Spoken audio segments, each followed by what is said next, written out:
बच्ची की भटकती आत्मा। एक घर के सामने एक गाड़ी आकर रुकती है। उसमें से एक औरत जो एक दूसरी औरत को बड़े ध्यान से गाड़ी से उतार रही थी।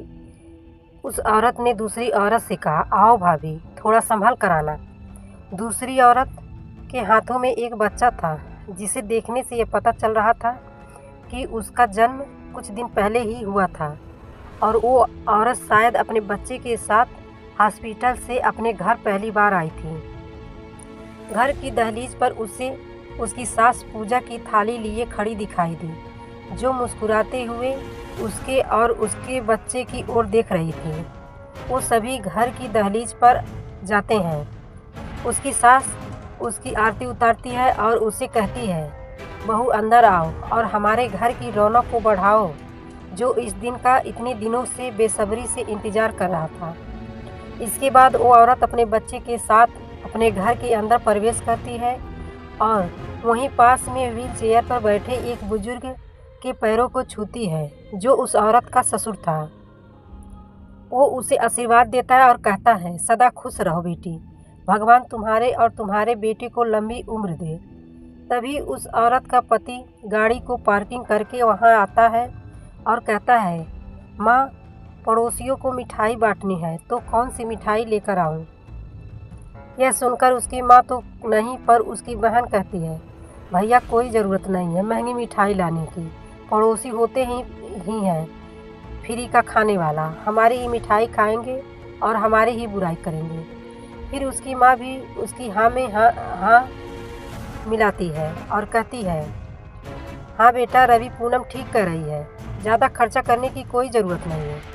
यह सुनकर रवि, जो उस औरत का पति और उस बच्चे का बाप था, वो वहाँ से बाजार की ओर चला जाता है और उसकी माँ उसकी पत्नी कविता से कहती है, बहू, अब यूँ कर, तू अपने बच्चे के साथ अपने कमरे में आराम कर और तुझे किसी भी चीज़ की ज़रूरत हो तो पूनम या मुझे आवाज़ लगा देना, ठीक है? पूनम कविता को उसके कमरे तक छोड़कर आ। हाँ माँ, पूनम जवाब देती है और कविता के साथ उसके कमरे की ओर चली जाती है। उसके जाने के बाद वहाँ रवि की माँ और उसके पिता के साथ पूनम का 5 साल का बेटा रह जाता है, जो वहीं खेल रहा होता है। रवि की माँ चंदा देवी पूजा की थाली को टेबल पर रखकर किचन में कुछ काम करने जाती हैं कि अचानक से पूजा की थाली का दिया बुझ जाता है। उस पर किसी का ध्यान नहीं था, लेकिन पूनम का बेटा उसे ही देख रहा था। वो उसे देखकर अपने हाथों से ताली बजाता है और हंसते हुए कहता है, दिया बुझ गया, दिया बुझ गया। उसे ऐसा कहते देख वहाँ मौजूद रवि का पिता उस बच्चे से कहता है, अरे चिंटू, हवा चल रही है ना बेटा, तो दिया बुझ गया। अब तू मेरे पास आ, मुझे एक कहानी याद आ गई जो मैं तुझे सुनाना चाहता हूँ, बता, सुनेगा? चिंटू जवाब में ना कहकर वहाँ से अपनी माँ के पास भाग जाता है और उसके वहाँ से जाने के बाद उसका नाना हंसते हुए कहता है, बदमाश कहीं का। समय बीतता है और रवि मिठाई के डिब्बे लेकर घर आता है और उसकी माँ और बहन पड़ोसियों को मिठाई के डिब्बे देकर आते हैं।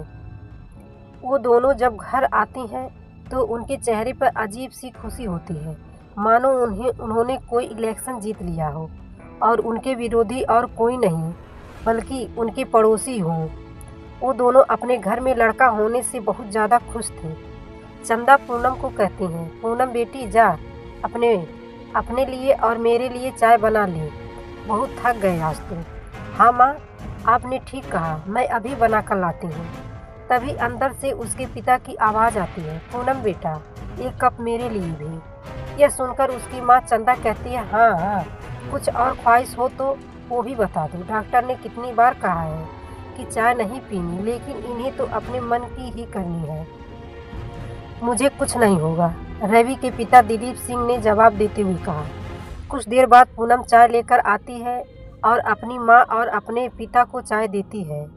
पूनम चाय को दिलीप सिंह के पास रखकर चली जाती है और दिलीप उसे उठाकर पीने ही वाला होता है कि उसकी नज़र चाय के रंग पर पड़ती है, जो बिल्कुल खून की तरह लाल थी। उसके हाथ से अचानक चाय का कप जमीन पर गिर जाता है। जिसकी आवाज़ सुनकर उसकी पत्नी और बेटी वहां भागकर आती हैं और आकर देखती हैं कि फर्श पर चाय बिखरी पड़ी है। दिलीप सहमा हुआ अपनी व्हीलचेयर पर बैठा था। चंदा उसे कहती है, क्या हुआ जी, चाय कैसे गिर गई? दिलीप सिंह जवाब देता है, चाय का रंग लाल था, मानो कप में चाय नहीं बल्कि किसी का खून हो। पर ये कैसे हो सकता है पिताजी, मैंने आपको चाय दी थी। पूनम जवाब देती है, ये आपका कोई वहम होगा। पूनम, तेरे पिताजी के लिए और चाय बना कर ला। नहीं, मुझे नहीं चाहिए, दिलीप सिंह जवाब देता है। तभी वहाँ पर रवि आता है और कहता है, ये क्या हुआ, चाय कैसे गिरा दी? रवि की आवाज़ सुनकर दिलीप उसकी ओर देखता है तो उसे रवि के पीछे से एक बच्ची भागती हुई दिखाई देती है जो अचानक से गायब हो जाती है। उस बच्ची को देखकर दिलीप और ज़्यादा डर चुका था और वो वहाँ मौजूद सभी से कहता है, ये बच्चा कौन था जो अभी अभी यहाँ से भाग कर गया? यह सुनकर सभी उसी ओर देखते हैं जिस ओर दिलीप ने इशारा किया था, पर उन्हें वहाँ कोई भी बच्चा दिखाई नहीं देता। यह देखकर रवि दिलीप से कहता है, चिंटू होगा पिताजी, खेल रहा होगा। नहीं, वो चिंटू नहीं था। इस बात से सहमत दिलीप जवाब देता है। चिंटू का नाम सुनते ही पूनम सबसे कहती है, मैं अभी उसे लेकर आती हूँ। वो चिंटू को लेने एक कमरे की ओर बढ़ती है और उस कमरे में जाकर देखती है कि चिंटू अपने खिलौने से खेल रहा था और वो बहुत खुश था। पूनम उसे देखती है और कहती है, तो यहाँ है शैतान कहीं का। मम्मी, क्या आप भी हमारे साथ खेलेंगी? चिंटू अपनी तोतली सी आवाज़ में पूनम से कहता है। यह सुनकर पूनम मुस्कुराते हुए कहती है, हमारे साथ? पर यहाँ तो तुम अकेले हो। हमारे साथ नहीं बेटा, मेरे साथ होता है। नहीं मम्मी, दीदी है ना यहाँ में, उन्हीं के साथ तो खेल रहा हूँ। दीदी? कौन दीदी, तुम किसकी बात कर रहे हो? पूनम हैरानी भरे स्वर में चिंटू से कहती है, अरे ये दीदी जो मेरे सामने ही तो बैठी हैं, आपको दिखाई नहीं दे रही हैं क्या? यह सुनकर पूनम चिंटू से कहती, अच्छा तू इतना बड़ा हो गया है कि अब मुझसे मजाक करने लगा। पर कोई बात नहीं बेटा, ऐसे ही खेलते रहो, बाहर मत जाना, ओके? जी मम्मी, चिंटू जवाब देता है। पूनम इस बात को मजाक में लेती है और वहाँ से चली जाती है। लेकिन उसके जाने के बाद चिंटू किसी को कहता है, दीदी आप मम्मी को क्यों नहीं दिखी? लेकिन हैरानी की बात ये थी कि वहाँ कोई था ही नहीं। तो चिंटू बात किससे कर रहा था? लेकिन उस कमरे में लगे आईने में कोई दिखाई दे रहा था जो चिंटू के पास बैठा उसके साथ खेल रहा था। वो एक बच्ची थी, उसकी उम्र भी लगभग चिंटू जितनी ही थी और उसके बाल बिखरे और उलझे थे, मानो वो कई दिनों से नहाई न हो। चिंटू के पास से जाने के बाद पूनम फिर अपने पिता और माँ के पास आती है। यहाँ रवि और भी मौजूद था। वो सभी के सामने कहती है, चिंटू कमरे में खेल रहा है और मुझे लगता है पिताजी ने जिसे देखा वो चिंटू ही था। आज उस मस्ती के मूड में है। पिताजी आप आराम करो, डॉक्टर ने कितनी बार आपको कहा है, आपको आराम की सख्त ज़रूरत है, रवि ने अपने पिता को समझाते हुए कहा। फिर वो सभी को कहता है, अच्छा मुझे एक बार फिर हॉस्पिटल जाना होगा, रमन को पेमेंट बाकी है ना, उसे देने के लिए मैं रात होने से पहले ही घर आ जाऊंगा। और यह कहकर रवि वहां से चला जाता है। वो हॉस्पिटल में पहुंचता है और अपने दोस्त डॉक्टर रमन के पास जाता है कि रवि को देखते ही रमन अपने पियोन को चाय लाने के लिए कहता है, पर रवि उसे मना कर देता है और कहता है, नहीं रमन, अभी मन नहीं है। और रवि भाभी को घर ले गए, बताया भी नहीं, मैं कुछ काम से बाहर गया था, हाँ तभी तो फिर से यहाँ आना पड़ा। अच्छा तो रमन, तुम्हें पैसे कब दूँ? कभी भी, जब तुम्हारा मन करे। और यार तुम्हारी जान पहचान में और कोई ये करवाना चाहता है तो उसे भी बता दो। भाई तुम तो जानते हो इस महंगाई के ज़माने में काम करना कितना मुश्किल है। हाँ, मैंने अपने सभी रिश्तेदारों को इस बारे में बता रखा है, पर एक बात तो बता, ये सब करता है, तुझे किसी का डर नहीं है क्या? अरे तू क्यों चिंता करता है? हेल्थ मिनिस्टर तक है इस सरकार में, अपनी पहुंच कोई मुझे हाथ तक नहीं लगा सकता। फिर रवि अपनी जेब के पैसे की 3 गड्डी निकाल कर रमन को देता है और कहता है, ये पिछले काम के हैं, अभी के कुछ दिन बाद। रमन जवाब देता है, कोई बात नहीं, जब तुम्हारा मन करे तब दे देना। अच्छा एक काम और यार रमन, पिताजी के लिए कोई दिमाग के डॉक्टर से बात करना, उनकी अजीब हरकतें रोजाना बढ़ती ही जा रही है। यह सुनकर रमन रवि को कहता है, बुढ़ापे में ये आम बात है रवि, फिर भी तुम कहते हो तो करता हूँ किसी से बात। अच्छा रमन चलता हूँ, रात होने वाली है। अच्छा रवि मिलते हैं। फिर रवि वहाँ से अपने घर की ओर निकल जाता है और रमन भी घड़ी की ओर देखता है जिसमें 9 बजने वाले थे। वो भी अपना सामान लेता है और अपनी गाड़ी लेकर अपने घर की ओर निकल पड़ता है। रात हो जाती है और रवि भी अपने घर पर आ चुका था। पूनम खाना बना रही थी और कविता अपने बच्चे को सुला रही थी कि अचानक से लाइट चली जाती है। चंदा आवाज़ देकर रवि से कहती है, बेटा रवि देख लाइट, इस लाइट को क्या हो गया? हाँ माँ देखता हूँ, लाइट कैसे चली गई? पूरे मोहल्ले में तो लाइट है, तो हमारे घर की लाइट को क्या हुआ? पूनम किचन में काम करते करते रुक जाती है और अंधेरे में खड़ी लाइट का इंतज़ार करती रहती है कि उसे ये एहसास होता है कि उसके पास कोई खड़ा है। वो आवाज़ देकर कहती है, क्या ये तुम हो बेटा चिंटू? पर उसकी बात कोई जवाब नहीं आता।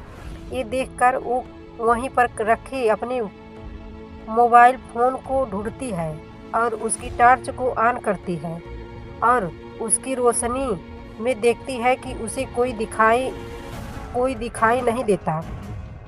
लेकिन जब वो पीछे मुड़ती है तो उसे बिल्कुल सामने एक बच्ची खड़ी थी जिसके चेहरे पर खून लगा था और वो उसे घूर रही थी।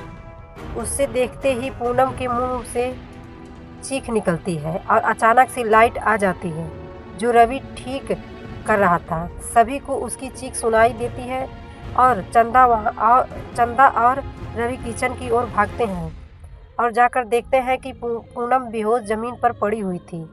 रवि उसे उठाता है और एक बेड पर लिटा देता है। चंदा और दिलीप भी वहीं आ जाते हैं और कहते हैं, क्या हुआ इसे? चिंटू अपनी माँ की हालत देखकर रोने लगता है।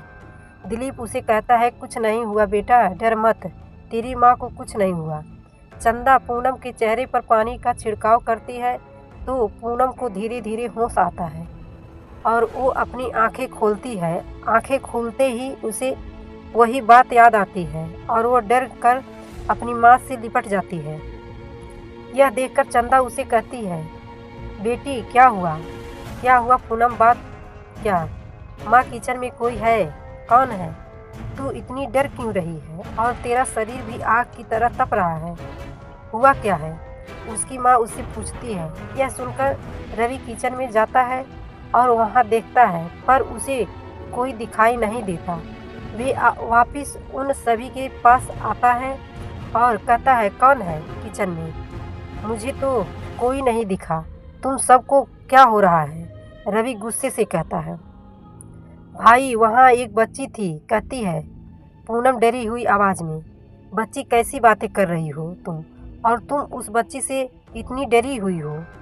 उसके चेहरे पर खून लगा था, मानो उसने किसी का खून पिया हो। माँ मुझे बहुत डर लग रहा है, इस घर में ज़रूर कुछ ना कुछ है। तभी दिलीप कहता है, तो मैंने तब उसे ही देखा था।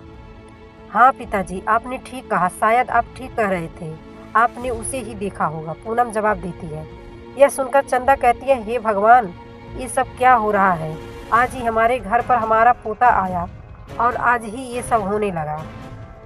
ये सब आपका वहम है, कुछ नहीं, बस आप सबका दिमाग खराब हो गया है। रवि अपनी बहन और पिताजी से कहता है, मैं कविता के पास जा रहा हूँ और जब वो बच्चे फिर आए तो मुझे बता देना। यह कहकर रवि गुस्से में आकर वहाँ से चला जाता है। रवि कविता के पास जाता है और उसे और अपने बच्चे को देखता है। कविता रवि से पूछती है, रवि बाहर क्या हो रहा था और पूनम क्यों चिल्ला रही थी। रवि यह सुनकर सोचता है कि कविता को ये सब बताना ठीक नहीं, कहीं वो भी उसके परिवार की तरह ही ऊटपटांग बातें ना सोचने लगे। तो कविता को कहता है कि पूनम ने किचन में चूहा देख लिया था और वो चीख मारने लगी। यह सुनकर कविता हंसने लगी और उसे देखकर रवि भी। समय बीतता है, पूनम चिंटू को लिए सोफे पर बैठी रहती है और दिलीप भी उसके पास ही रहता है और चंदा बचा हुआ खाना बनाती है। कुछ देर बाद चंदा पूनम के पास आती है और कहती है, बेटी अब रात बहुत हो गई है, देख चिंटू भी तेरी गोद में ही सो गया, अब तू भी सो जा। यह सुनकर पूनम कहती है, नहीं माँ, मुझे डर लग रहा है, आप दोनों मेरे पास ही रहो। यह सुनकर चंदा कुछ देर सोचती है और दिलीप से कहती है, ठीक है तो आप अंदर सो जाओ, मैं पूनम के साथ यहीं हाल में ही बिस्तर डालकर सो जाती हूँ। फिर वो रवि को आवाज़ देकर बुलाती है और रवि वहाँ आता है और कहता है, हाँ माँ बेटा, मैं यहीं पूनम के साथ सो रही हूँ। ओ तेरे पिताजी को कमरे में छोड़कर आ। क्या हुआ, आप यहाँ क्यों सो रहे हो, कमरे में क्यों नहीं सो रहे? पूनम अब तक डरी हुई है और अकेले नहीं सोना चाहती, तो मैं उसके पास ही यहीं पर सो रही हूँ, तू चिंता मत कर, हम आराम से यहीं सो जाएंगे। फिर रवि अपने पिताजी को उसके कमरे में लेकर जाता है और सहारा देकर उसे बेड पर लेटा देता है। लेटने के बाद दिलीप रवि को कहता है, बेटा नहीं बेटा, कहीं ये सब सच तो नहीं है ना? यह सुनकर रवि वहाँ खड़ा बस सोचता रहता है और अपने पिताजी से कहता है, आराम कीजिए पिताजी, और यह कहकर वहाँ से चला जाता है। रात को 1 बजे का टाइम था, सब सो रहे थे कि अचानक से रवि और कविता का बेटा, जो उनके पास एक झूले में सो रहा था, रोने लगता है। उसकी रोने की आवाज़ सुनकर जब तक रवि और कविता जगते, उससे पहले ही वो बच्ची जिसे पूनम और दिलीप ने देखा था, वो उस बच्चे के पास आती है और उसके होठों पर अपनी उंगली रखकर धीमी आवाज़ में कहती है। वो बच्चा अचानक से चुप हो जाता है और उस बच्ची को देखकर मुस्कुराने लगता है और कुछ देर बाद फिर से सो जाता है। वो बच्चा अचानक से चुप हो जाता है और उस बच्ची को देखकर मुस्कुराने लगता है और कुछ देर बाद फिर से सो जाता है और वो बच्ची उसके पास से सीधे पूनम और चंदा के पास जाती है और उन्हें देखती है। वो चंदा के पास जाकर उसके कान में कहती है, उठ जाओ, कि तभी चंदा की आंखें खुलती है और वो अपने आसपास देखती है पर उसे कोई दिखाई नहीं देता। वो मन ही मन सोचती है कि उसे किसी ने आवाज़ दी। वो ये वह मानकर फिर से सोने लगती है कि उसे प्यास लगती है।